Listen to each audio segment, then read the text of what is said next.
Bien, hermanos, continuamos estudiando la carta a los Efesios. Corresponde estudiar ahora la parte número 6 del estudio, la carta a los Efesios número 6. Como siempre, el subtema, el subtítulo de esta carta a los Efesios es el Evangelio de las inescrutables riquezas de Cristo. Los que vinimos el miércoles al culto de oración, fuimos sorprendidos gratamente por un estudio que trajo el hermano Ricardo. Él dijo que el mayor interés de Pablo al orar por las iglesias no era pedir de que tuvieran comida, o que tuvieran casa, o que tuvieran trabajo, o que tuvieran cosas materiales, sino el principal pedido de Pablo estaba en la carta a los Colosenses, capítulo 1. Y el hermano Ricardo leyó desde el verso 9, Colosenses 1:9. Miren ustedes qué oración la de Pablo por una iglesia. Colosenses 1:9, por lo cual también nosotros, desde el día que lo oímos, no cesamos de orar por vosotros y de pedir que seáis llenos del conocimiento de su voluntad en toda sabiduría e inteligencia espiritual, para que andéis como es digno del Señor, agradándole en todo, llevando fruto en toda buena obra y creciendo en el conocimiento de Dios.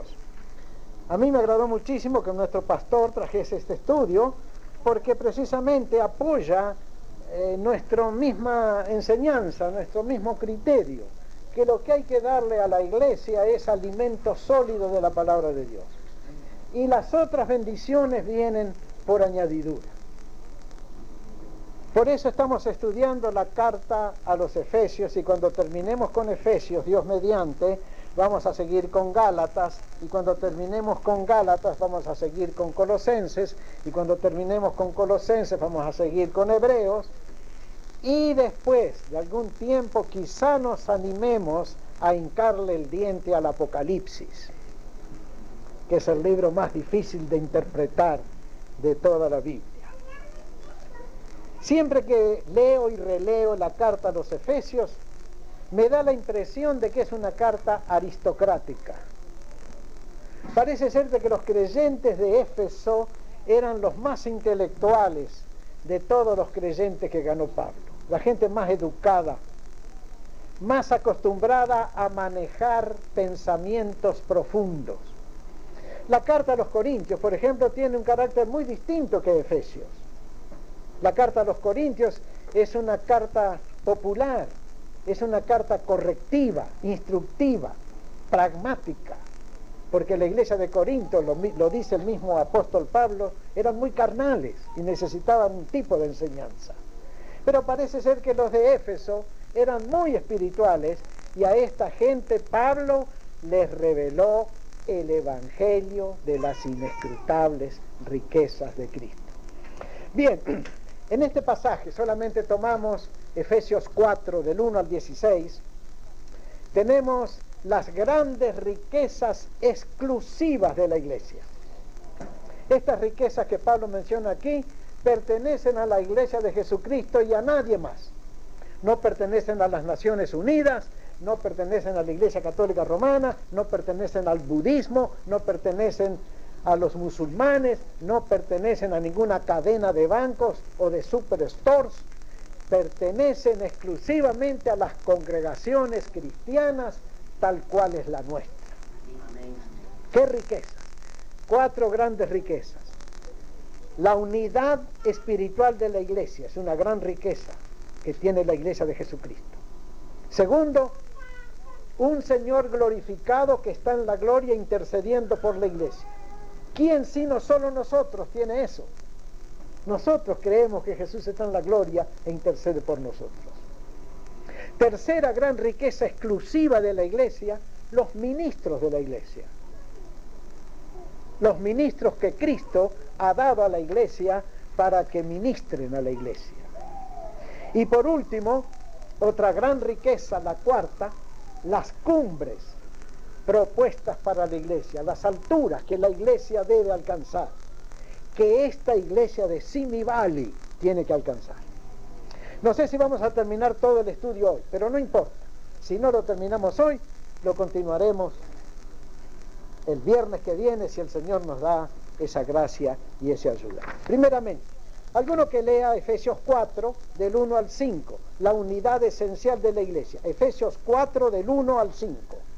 Yo pues, preso en el Señor, os ruego que andéis como es digno de la vocación con que fuisteis llamados, con toda humildad y mansedumbre, soportándoos con paciencia los unos a los otros en amor, solícitos en guardar la unidad del Espíritu en el vínculo de la paz.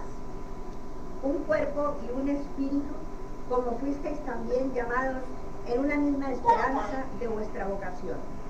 Un Señor, una fe, un bautismo, un Dios y Padre de todos, el cual es sobre todos y por todos y en todos.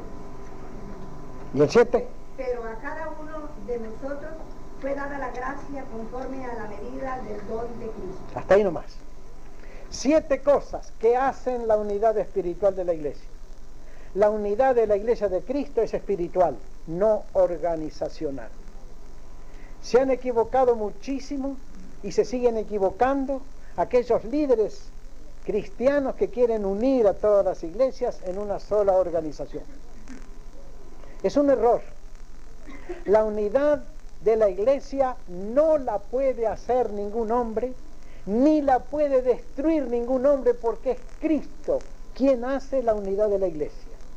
Y hay 7 elementos de unidad en la iglesia. Vamos a verlo. Número 1, un cuerpo, dice Pablo. Un cuerpo. Y es la congregación local. La congregación local, así sea chiquita como la nuestra, es la célula viviente del cuerpo de Cristo. Nuestro cuerpo está compuesto de millones y millones de células. Y cada célula es importante. Nuestras células son todas igualitas. Sin embargo, algunas células forman el cerebro, otras el corazón, otras los pulmones, otras los nervios, otras los músculos, otras los dientes, otras los cabellos. Ese es un misterio que la ciencia biológica no ha resuelto todavía. Como las células del cuerpo, que son idénticas unas con otras, con los mismos compuestos químicos, forman un cuerpo de diferentes órganos. Bueno, la iglesia de Cristo es así. Somos distintos hermanos, cada uno con distinto criterio, con distinto sentimiento, con distinto trasfondo, pero todos, células vivas de un solo cuerpo, la congregación local. Y en el vínculo de la paz y por el amor, tenemos que propender a la unidad del cuerpo de Cristo. Hay de los que causan divisiones en el cuerpo de Cristo. No debe ser así. Segunda cosa, un espíritu, es el Espíritu Santo. El único don de Cristo a su iglesia es el Espíritu Santo, la tercera persona de la Trinidad. Dios el Padre, Dios el Hijo, Dios el Espíritu Santo. Cuando el Hijo llegó al cielo, cuando Jesucristo llegó al cielo y le presentó al Padre su sacrificio perfecto de la cruz, y el Padre lo aceptó, entonces Jesús obtuvo permiso del Padre de enviar el Espíritu Santo a la iglesia, a la tierra, y lo mandó a la iglesia. El Espíritu Santo cayó en los 120 hombres y mujeres que formaron la primera iglesia cristiana que hubo en el mundo. No cayó en Caifás, no cayó en Pilato, no cayó en nadie, sino en aquellos 120 hombres y mujeres que esperaban el cumplimiento de la promesa. El Espíritu de Dios, el Espíritu Santo, es lo único que hace la unidad del cuerpo de Cristo. Nada más que el Espíritu Santo que está en todos nosotros los creyentes. Una esperanza. ¿Cuál esperanza? ¿Cuál es la esperanza cristiana por excelencia? Es la resurrección y la vida eterna con el reino de Dios. Por eso Jesús ya enseñó a orar en el Padre Nuestro. Venga tu reino.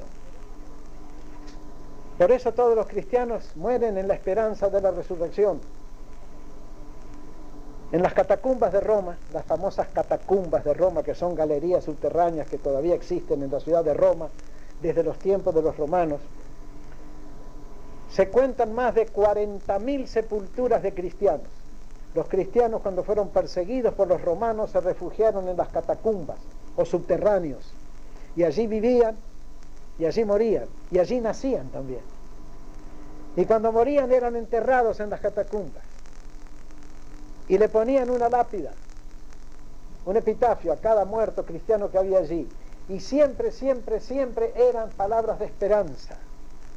O ponían yo soy la resurrección y la vida, palabras de Jesús, o si no, el texto favorito, está con Cristo.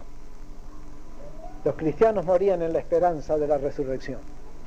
Y hasta el día de hoy todo cristiano fiel debe morir en paz y con una sonrisa.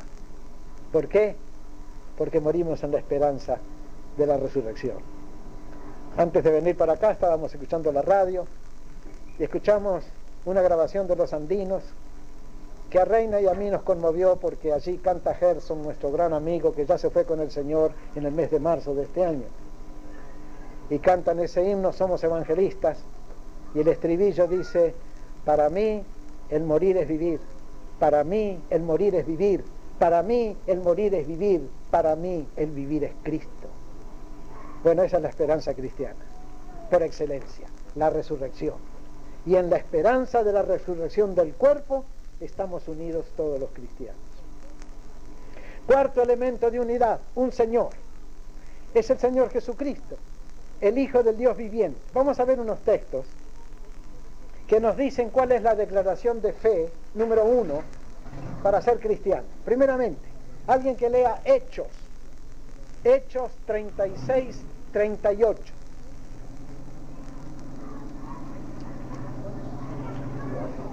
¿Cómo?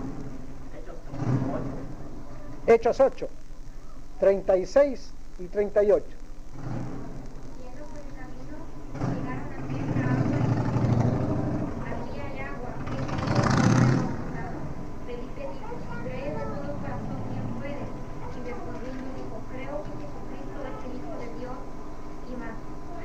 Ya está ahí nomás. Esa es la declaración de fe número 1. Creo que Jesucristo es el Hijo de Dios. Basta. Cuando uno llega a esa fe, tiene todo. Ya tiene al Señor, el Hijo del Dios viviente. El otro texto está en Romanos, capítulo 10, versículos 5 al 10. Porque de la justicia que es por la ley, Moisés escribe así: el hombre que haga estas cosas vivirá por ellas. Pero la justicia que es por la fe dice así: no digas en tu corazón quién subirá al cielo, esto es, para traer abajo a Cristo, o quién descenderá al abismo, esto es, para hacer subir a Cristo de entre los muertos. Mas, ¿qué dice? Cerca de ti está la palabra, en tu boca y en tu corazón. Esta es la palabra de fe que predicamos, que si confesares con tu boca que Jesús es el Señor, y creyeres en tu corazón que Dios le levantó de los muertos, serás salvo, porque con el corazón se cree para justicia, pero con la boca se confiesa para salvación. Si creyeres en tu corazón y confesares con tu boca que Jesús es el Señor, serás salvo. Cuando uno llega a decir sinceramente: Jesús de Nazaret es el Hijo de Dios, muerto, resucitado y ascendido, ya es salvo. Ya llegó a la declaración de fe fundamental, no necesita más. Ya tiene al Hijo de Dios en su corazón. Una fe. Los cristianos tenemos una fe fundamental. La fe en Cristo. Cristo crucificado, resucitado, ascendido, viviente en el creyente por el Espíritu Santo. Para mí, el vivir es Cristo y el morir es una ganancia, decía el apóstol Pablo en Filipenses 1:21. Cuando tenemos esta fe en el Señor, pero tiene que ser el Señor crucificado. ¿Por qué crucificado? Porque el Señor crucificado me limpia de todo pecado. ¿Por qué resucitado? Porque el Señor resucitado me ofrece vida nueva. ¿Por qué ascendido? Porque el Señor en el cielo intercede por mí. ¿Por qué viviente? Porque la cosa más hermosa de la vida cristiana es poder decir: Cristo vive en mí. Así que cuando decimos una fe, es fe en Cristo, sí, pero no como una persona, no como un predicador, no como un maestro, no como un rabí, como mucha gente cree, sino en un Señor que murió en la cruz por mí, que resucitó en el huerto para mí, que subió al cielo para interceder por mí y que baja en el Espíritu Santo para vivir en mí. Amén. Esa es la fe cristiana número 1. Cuando uno tiene esta fe, está unido a todos los que son de la misma fe. De la misma fe. Un bautismo. ¿Qué bautismo? El único que hay. El bautismo en Cristo. El bautismo en el Espíritu Santo. Hay un solo bautismo. No hay dos ni tres. Por eso Pablo recalca un bautismo. No dos, tres, cuatro. Un bautismo. El bautismo en Cristo por el Espíritu Santo. Vamos a ver algunos textos que nos hablan de esta experiencia maravillosa de creer en Cristo para recibir la vida del Espíritu. Juan capítulo 7, versículos 37 al 39. Juan 7, 37 al 39. En el último y gran día de la fiesta, Jesús se puso en pie y alzó la voz diciendo: si alguno tiene sed, venga a mí y beba. El que cree en mí, como dice la Escritura, de su interior correrán ríos de agua viva. Esto dijo del Espíritu que habían de recibir los que creyesen en él, pues aún no había venido el Espíritu Santo, porque Jesús no había sido aún glorificado. Esto dijo del Espíritu que habían de recibir los que creyesen en él.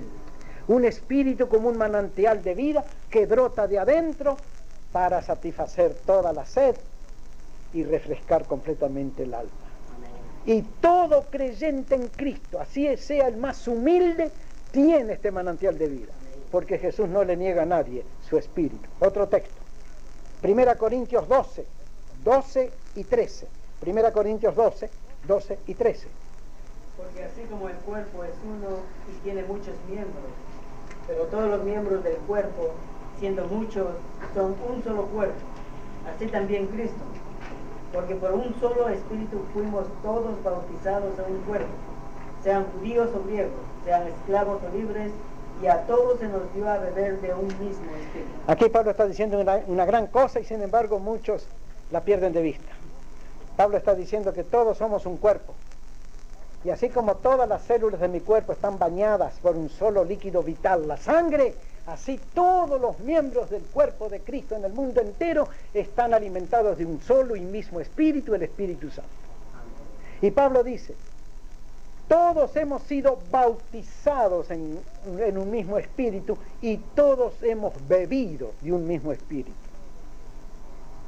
El que toma agua, si es que puede tomar agua del océano aquí en California, y el que la toma en Japón está tomando agua del mismo océano, o por lo menos se está bañando en el mismo océano. Y si se está bañando en las Filipinas, también se está bañando en las mismas aguas del Océano Pacífico. Y si va allá a Samoa y Borneo y Sumatra, también se está bañando en las aguas del Océano Pacífico. O si se va a Chile, al sur de Chile, y se está bañando en esas aguas, también se está bañando en el inmenso Océano Pacífico. Están separados por miles y miles de millas unos de otros, pero todos están sumergidos en el mismo Océano Pacífico. Más o menos así es la ilustración con el Espíritu Santo. Uno se convierte aquí, otro se convierte 10.000 kilómetros más allá.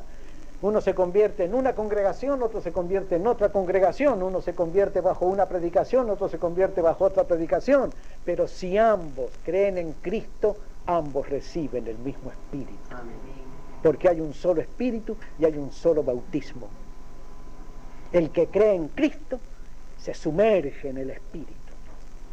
Y ese Espíritu es el Espíritu de unidad. No hay otra manera de unirse sino por el Espíritu Santo. Gálatas 3, 23 al 28. Pero antes que viniese la fe, estábamos confiando bajo la ley, encerrado para aquella fe que iba a ser revelada. De manera que la ley ha sido nuestro ayo para llevarnos a Cristo a fin de que fuésemos justificados por la fe.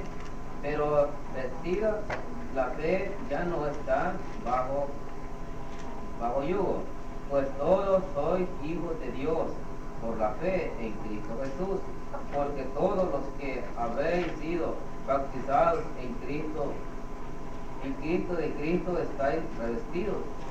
Ya no hay judíos ni griegos, no hay esclavos ni libres, no hay varón ni mujer, porque todos vosotros sois uno en Cristo Jesús. Está bien, hermanos, ahí muchísimas gracias. Miren, Pablo no hace diferencia entre cristiano y cristiano. Pablo no dice que hay un cristiano santificado y otro que no lo está. Pablo nunca dice que hay un cristiano salvado y otro que está en camino de salvación. O se es cristiano, salvado y bautizado en el Espíritu, o no se es. Pero una vez que una persona acepta a Cristo y Cristo lo acepta a él, es cristiano, está bautizado en el Espíritu, es hijo de Dios, es heredero del reino de los cielos, en la misma categoría y plataforma de cualquier otro cristiano. Cuando yo fui a vivir a Kansas City, Missouri, me hice amigo de un hermano bautista, muy fiel hermano, era un real estate, era un hombre muy fiel a la iglesia, un gran cristiano, muy sencillo, se llamaba Damon. Un día cuando ya tomé confianza con él le dije, hermano, usted es un gran cristiano. Me miró serio, casi enojado, y me dijo, no gran cristiano, cristiano nada más. No hay cristianos grandes ni cristianos chicos. Sabio y profundo. Estaba en la línea del apóstol Pablo. El que es nacido de nuevo es idéntico a sus hermanos. Hay algunos que adelantan más en el conocimiento, otros menos. Hay algunos más activos, otros más pasivos. Hay algunos más fervorosos, otros más calmados. Pero en cuanto a ser cristianos, todos somos cristianos por igual. Porque todos los que hemos sido bautizados en Cristo, de Cristo estamos revestidos. Sexta cosa o séptima cosa, un Dios y Padre. El Dios único que se hizo hombre en Jesucristo. Siempre que piensen en Dios y que alguien le pregunta cómo es Dios, quién es Dios, a qué se parece Dios, tú has visto a Dios, siempre piensen y digan, el Dios en el cual yo creo es el que se hizo hombre en la persona de Jesucristo. Alberto Rembao, un gran pensador mexicano que ya murió hace muchos años, decía siempre, yo no digo que Cristo es como Dios, yo digo que Dios es como Cristo. Una gran verdad, una gran verdad. Dios es como Cristo. ¿Quiere usted conocer a Dios? Conozca a Cristo. ¿Y quién es Cristo? Un hombre bueno y amable, Dios hecho hombre, que murió en la cruz, que resucitó en el huerto, que subió al cielo, que envía el Espíritu Santo para darle vida. Bien, segundo grupo de riquezas, o segunda gran riqueza exclusiva que tiene la iglesia, el Señor glorificado. Tenemos un Señor que está en los cielos. Nuestro Señor está en los cielos. Nuestro futuro está en los cielos. Nuestra esperanza está en los cielos. En los cielos tenemos todo. Vamos a ver unos versículos. Efesios 4, 6 al 10. ¿Alguien quiere leer Efesios 4, 6 al 10? Dios y Padre de todos, el cual es sobre todos y por todos y en todos. Pero a cada uno de nosotros fue dada la gracia conforme a la medida del don de Cristo. Por lo cual dice, subiendo a lo alto, llevó cautiva la cautividad y dio dones a los hombres. Y eso de que dio que, sino que también había descendido primero a las partes más bajas de la tierra. El que descendió es el mismo que también subió por encima de todos los cielos para llenarlo todo. Aquí se nos dice que Jesús descendió primero a las partes más bajas de la tierra y luego subió a las alturas mayores del cielo. Y cuando subió al cielo se llevó cautiva la cautividad. ¿Qué es esa cautividad que Él se llevó cautiva? Este versículo es profundo, pero la explicación más aceptada, la mejor, es esta. Cuando Jesús murió en la cruz, en esos 3 días que pasaron antes que resucitase, se fue al Hades o Seol. La palabra Seol hebrea y la palabra Hades griega indican la misma cosa, la morada de los muertos. Es seguro que en el Hades o Seol estaban las almas de todos los creyentes del Antiguo Testamento que habían muerto en esperanza de un Salvador.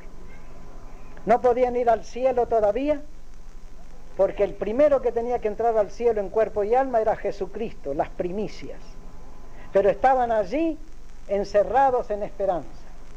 Cuando Cristo murió y al morir en la cruz obtuvo la redención universal, bajó a los infiernos, dice el credo. Pero la palabra infierno nos hace pensar mal. Bajó al Hades o Seol, la morada o el estado más bien de las personas muertas, y anunció la victoria a todos aquellos santos del Antiguo Testamento desde Abel en adelante que habían muerto creyendo en la promesa de Dios de enviar un Salvador. Entonces cuando Jesús subió, se llevó cautiva la cautividad, se llevó con Él a todos los que estaban en el Hades, se los llevó al cielo, se los llevó al cielo. Y desde el cielo envió dones a los hombres. Los dones espirituales son cosa divina. El hombre no puede hacer un don espiritual, lo tiene que recibir, sí, pero no lo puede hacer. Yo no le puedo dar a ustedes ningún don del Espíritu Santo. Cada uno debe pedir y creer. ¿Sí, Gladys? No, la palabra infierno enseguida nos hace pensar en llamas de fuego y diablos y calderos de plomo hirviendo donde se están cocinando los perdidos. Esa es la teología católica romana. La Biblia usa dos palabras. En el hebreo del Antiguo Testamento la palabra Seol y en el griego del Nuevo Testamento la palabra Hades. Ambas palabras significan lo mismo, el estado de las personas muertas. Cuando una persona moría entre los judíos, preguntaban, ¿dónde está fulano? Ah, se fue al Seol. Era una manera de decir, se murió, se fue al Seol. Los griegos decían, ah, está en el Hades.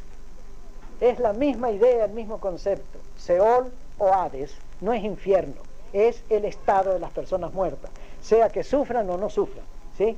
Sí, quería agregar un comentario después, que mucha gente piensa que, número uno, el demonio está en el infierno, o sea que Sí. está en el Hades, y Sí. número dos, que cuando llegue el juicio final, la gente que sea mandada al infierno, allí va a estar gobernando el demonio y va a estar muy bien, muy a gusto él en su, Sí. su poder, pero él va a estar sufriendo en el infierno igual que todos los demás que no creyeron, ¿no es así? Él no va a tener ningún puesto sobre todos los No. demás. Aunque en el paraíso perdido de Milton, Satanás dice, bueno, a la larga me acostumbraré al infierno. Y después de todo, dice Satanás, siempre orgulloso, en el poema El paraíso perdido, de Milton, de John Milton, no en la Biblia. Después de todo, dice Satanás, más vale reinar en el infierno que servir en el cielo. ¿Sí? ¿Y el limbo? El limbo no existe. Algunos cristianos están en el limbo, pero el limbo no existe. El limbo es un invento de la teología católica para explicar la situación de los niñitos que morían sin bautismo, o explicar el estado de muchísimas personas buenas pero que nunca conocieron el cristianismo. Entonces inventó la doctrina del limbo. Cuando yo era chico iba a la iglesia católica, iba a un colegio de monjas, me enseñaban eso del limbo, que en el limbo estaban los chiquitos que habían muerto sin ser bautizados. No eran pecadores para ser enviados al infierno, no eran tan santos para ser enviados al cielo. Entonces, ¿a dónde los mandaban? Al limbo. ¿Qué es el limbo? Un estado así en que están esas personas. Pero el limbo no es doctrina bíblica, no existe, realmente no existe. Ni el purgatorio tampoco existe. El purgatorio para la Iglesia Católica Romana es el estado intermedio entre vivir en la tierra y llegar al cielo. Como la teología católica romana dice que ningún hombre jamás va a encontrar la salvación en esta vida y que la salvación no se da por fe sino por obras, como ninguna persona al morir merece ir directamente al cielo, entonces es forzoso que pase un tiempo en el purgatorio. Ellos dicen que las llamas del purgatorio no son tan fuertes como las del infierno, pero con todo queman. Y también enseña la Iglesia Católica Romana que por los sufragios, o sea, los méritos acumulados por los santos que se obtienen por misas, es posible aliviar las penas de la gente que está en el purgatorio. Es un negocio redondo, un negocio redondo. Bueno, por esta doctrina del purgatorio, yo vine a conocer el Evangelio, por una cadena de sucesos. La que luego fue suegra de mi hermano mayor, quedó viuda. Y además de quedar viuda, al poco tiempo se le mató un hijo que tenía, un chico de 17 años, muy amigo mío, íbamos juntos a la escuela, excelente chico, se mató en un accidente de automóvil. Ella, como buena católica, de lo poquito que tenía, de lo poquito que ganaba, lavando ropa, iba a pagar misas de 5 pesos en la Iglesia Católica Romana. Porque el cura le decía, tu hijo está en el purgatorio y tienes que aliviarle las penas pagando misas. Bueno, a esta buena mujer la visitó una pastora metodista que había en mi pueblo y le empezó a leer la Biblia y a explicarle lo que es la salvación. Y doña Aide Baudín de Buffet, que así se llamaba esta señora, se convirtió al Evangelio, aceptó el Evangelio y era una gran evangelista. Ella tenía una hija llamada Doris, muy bonita muchacha. Esta muchacha llamada Doris se casó con mi hermano, el mayor, y entre Aide y Doris llevaron a mi hermano al Evangelio. Y 1 año y medio después mi hermano me llevó al Evangelio a mí. ven ustedes toda una cadena de sucesos. Por el purgatorio, por el purgatorio. Así obra el Señor. Y yo he predicado el Evangelio por toda América Latina. Doña Aide nunca pudo salir del pueblo nuestro a predicar el Evangelio. Doris tampoco. Mi hermano Alcides predicó en algunas partes, pero yo he predicado el Evangelio a toda América Latina. Y por medio de los mensajes a la conciencia que yo escribo, 30 millones de personas cada día escuchan el Evangelio de Cristo. Y todo empezó, ¿cuándo? Cuando aquella buena mujer iba a la iglesia a pagar 5 pesos, que le costaban muchísimo ganarlos, para aliviar el sufrimiento de su hijo en el purgatorio. Una mentira produjo verdades. ¿Sí? ¿Cómo? No entiendo. Hay gente en el Hades. Hay gente en el Hades. Ah, no. Bueno, en el infierno o Hades están los incrédulos. Ahora, desde Cristo para acá, todo creyente en Cristo, inmediatamente que muere, en un abrir y cerrar de ojos, se va al cielo. Su alma, su espíritu al cielo, su cuerpo a la tierra. Cuando venga Cristo, resucitarán los cuerpos y las almas que vienen con Cristo se juntarán a los cuerpos y seremos una persona otra vez. Los que no son creyentes permanecerán para siempre en el Hades o Seol, el estado de los muertos. ¿Cómo es o cómo no es? Es cuestión de otro estudio bíblico. Ya lo vamos a ver. ¿Sí? Lucas en el capítulo 16 y versículo 23, 24 da una explicación lo que se va a decir. A ver. En el Hades alzó sus ojos, estando en tormento, y vio de lejos a Abraham y a Lázaro en su seno. Entonces él, dando voces, dijo: Padre Abraham, ten misericordia de mí y envía a Lázaro para que moje la punta de su dedo en agua y refresque mi lengua. Sí, ese es uno de los pasajes que se usan siempre para mostrar más o menos cómo es el Hades o infierno. Un lugar de tormentos, un lugar de sufrimiento, un lugar sin esperanza. Allí van a parar todos los incrédulos, los que no creen en Cristo, los que no han nacido nunca de nuevo. Una aclaración.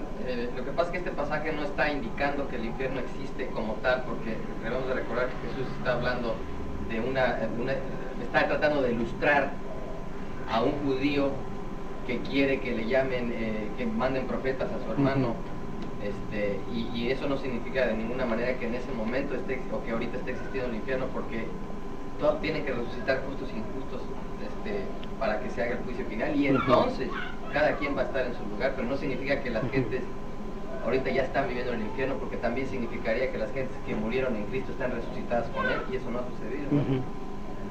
En fin, vamos a dejarlo para la clase que viene, hacer un alcance acerca del estado final, el estado final, lo que se llama escatología, el estado final de los salvados y de los perdidos.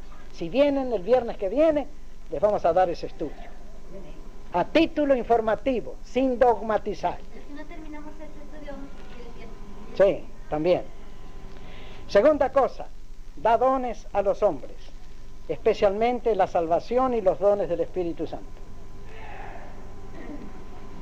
La salvación es un don, la vida nueva es un don, la vida eterna es un don, los dones del Espíritu Santo son un don. Leamos cuáles son los dones del Espíritu Santo, aunque ya saben ustedes muy bien el pasaje. 1 Corintios 12, 7 al 10. 1 Corintios... Sí, dale, Elvira. Pero a cada uno le es dada la manifestación del Espíritu para provecho, porque a este es dada por el Espíritu palabra de sabiduría, a otro palabra de ciencia según el mismo Espíritu, y a otro fe por el mismo Espíritu, y a otro dones de sanidades por el mismo Espíritu, a otro el hacer milagros, a otro profecía, a otro discernimiento de espíritu, a otro diversos géneros de lenguas y a otro interpretación de lenguas. Pero todas estas cosas las hace uno y el mismo Espíritu, repartiendo a cada uno en particular como Él quiere. Bien, aquí está el pasaje de los dones del Espíritu Santo. Dos cosas hay para destacar en este pasaje. Número 1, que el Espíritu Santo da dones para provecho de la iglesia. Amén. Provecho de la iglesia. No provecho del individuo que recibe los dones, sino provecho de la iglesia. Y segunda cosa, que el Espíritu Santo reparte los dones como Él quiere, no como la persona quiere. Por más que yo pide y llore y clame y patalee por un don, si el Espíritu Santo no me lo quiere dar, no me lo va a dar. Y quizás me da otro don que yo nunca lo he pensado que lo podía tener. Ricardo. Entonces es muy importante, hermano, como usted dice, el Espíritu Santo da los dones a las personas que Él quiere, a los creyentes que Él quiere, conforme Él quiere. Hay muchas doctrinas que enseñan que debemos tener cierta clase de dones si somos cristianos. Si nosotros hacemos eso, como usted dice, si estamos pidiendo, estamos pidiendo, y no es la voluntad del Espíritu, ¿verdad? Amén. Es lindo tener un pastor con doctrina sana. Sí, el Espíritu Santo da dones para provecho. Y ahora vamos a ver un poquito más. Y da dones como Él quiere, porque Él es soberano. Jesús es soberano. Él da los dones aquí o allá, a este o a aquel otro, como Él quiere, no como queremos nosotros. Y punto número 3, en cuanto al glorificado Señor de la Iglesia, habiendo descendido a lo más bajo, el sepulcro, sube a lo más alto, el cielo. Hay un pasaje paralelo, muy hermoso, que está en Filipenses 2, 5 al 11. Conviene ser leído, Filipenses 2, 5 al 11. ¿Alguien quiere leer ese pasaje? Vaya pues de vosotros ese sentir que hubo también en Cristo Jesús, el cual siendo en forma de Dios, no estimó el ser igual a Dios como cosa a que aferrarse, sino que se despojó a sí mismo tomando forma de siervo, hecho semejante a nosotros, y estando en la condición de hombre, se humilló a sí mismo, haciéndose obediente hasta la muerte y muerte de cruz. Así hizo el Señor Jesús. Siendo en forma de Dios, no estimó ser igual a Dios como cosa a la cual podía aferrarse, sino que se despojó de su gloria. Luego, hecho hombre, se despojó de su dignidad, haciéndose siervo. Y todavía siendo siervo, descendió más, hasta hacerse obediente hasta la muerte y la muerte de cruz. Fue bajando, hasta que conoció el sepulcro, igual que nosotros, y llegó al Hades. Pero de allí empezó a subir, y a subir, y a subir. Resucitó primero, ascendió a los cielos después, se sentó a la diestra de la majestad en las alturas por último, y de allí vendrá en gloria suprema a buscar a su iglesia para llevársela con él. Esto en cuanto al glorificado Señor de la iglesia. Ahora los ministros de la iglesia. El Señor Jesús ordena 4 clases de ministros: apóstoles, profetas, evangelistas, pastores, maestros. Son los oficios divinos por excelencia. Los ministros que Cristo mismo levanta, unge, enseña, capacita y manda a la iglesia. Hay un cuento para ilustrar esto, a ver si entendemos lo que es el trabajo de estos ministros. Había un pueblo en cierto país que era el peor de todos los pueblos. Era el más sucio, el más abandonado. Un pueblo lleno de ladrones, drogadictos, borrachos, prostitutas, gente enferma, gente mala. Tan malo, tan sucio, tan feo era el pueblo, que la gente que pasaba en el tren pasaba por las alturas del pueblo por un cerro, cuando miraban hacia abajo, le llamaban a ese pueblo la pústula, porque era una pudrición el pueblo. Ni policía había, ni la policía aguantaba. No había escuelas, no había iglesia. Pura gente mala, pura gente pecadora, pura gente perdida, pura gente violenta. Pero un día el gobierno de ese país decidió hacer algo por la pústula y le envió a 10 individuos, cada uno experto en su oficio, para que hicieran algo por mejorar a la pústula. Les envió un médico, y el médico con sus medicinas empezó a tratar a los enfermos. Les envió también un maestro de escuela que empezó a enseñar a los chicos las primeras letras. Les mandó un albañil para que el albañil les enseñase a remendar sus casas. Les mandó un carpintero muy experto para que el carpintero les enseñase a reparar todos sus muebles, sus mesas, sus sillas, sus roperos. Les mandó también un ingeniero agrónomo para que les enseñase a todos los vecinos a cultivar sus tierras, porque no sabían cómo cultivar la tierra que tenían. Por eso era un desierto, puras malezas, pura basura, pura serpientes y puros escorpiones. Pero el ingeniero agrónomo les empezó a enseñar cómo cultivar la tierra. Les mandó un profesor de educación física para enseñarle cultura física a los muchachos. Les mandó un entrenador de fútbol para que formase el primer equipo de fútbol de la Pústula. Les mandó, en fin, un poeta para que les enseñe el arte divino de la poesía, y profesor de arte también para que les enseñe dibujo y pintura, cosas necesarias en la vida. Y por fin, como no tenía nada que hacer y andaba sin ocupación, les mandó un predicador para que les predique. Y estos 10 hombres, cada uno se dio concienzudamente al trabajo en la Pústula. El médico comenzó a sanar los enfermos, el maestro de escuela a enseñar a los chicos, el albañil a reparar las casas, el carpintero a mejorar todos los muebles, el ingeniero agrónomo a cultivar la tierra, el maestro de música les enseñó canto, el profesor de educación física les enseñó ejercicios, higiene, el entrenador de fútbol les enseñó fútbol, soccer, el poeta les enseñó poesía y el predicador les predicó a Cristo. Y poco a poco la Pústula fue cambiando.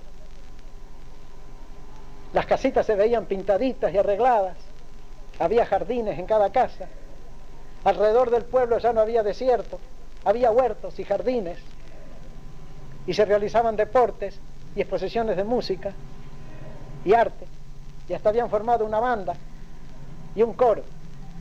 Y cambió tanto la Pústula que los pasajeros del tren que pasaba por arriba ya no le llamaban más la Pústula, porque al mirar para abajo no veían una poza negra maloliente, veían un cuadro policromado. Y le cambiaron de nombre y le llamaron La Rosa, porque ahora era fresca y perfumada como una rosa por el trabajo experto de 10 hombres. Bueno, Cristo nos vio a nosotros perdidos como la Pústula, enfermos, malos, corrompidos, y nos envió 4 ministros y 9 dones para que trabajando hicieran un trabajo maravilloso de perfeccionamiento. Ese es el trabajo de los ministros. Los apóstoles fueron los primeros 12 hombres básicos escogidos por Jesús para que fueran los hombres básicos de su iglesia. Los profetas fueron hombres inspirados directamente por Dios para darle información y directiva a las iglesias. Los profetas en aquel entonces eran muy necesarios, porque como no estaba escrito todavía el Nuevo Testamento, hacían falta hombres inspirados de Dios que le dijeran a la iglesia lo que tenían que hacer inmediatamente. Ya los profetas no son tan necesarios como antes. Los evangelistas eran hombres con el don de comunicar el evangelio a las masas o a los individuos personalmente. El mejor ejemplo de evangelista es Felipe en Hechos capítulo 8, que estaba en un avivamiento en Samaria, pero Dios lo sacó de Samaria y lo llevó a un lugar desierto para hablarle el evangelio a un solo hombre, y lo convirtió, Felipe, al etíope. Y los pastores maestros es el sacrificado oficio de pastorear amorosamente el rebaño y enseñar sabiamente la doctrina a la congregación. Estos 4 ministros, apóstoles, que ya pasaron los apóstoles, no se van a repetir porque fueron aquellos 12 que escogió Jesús.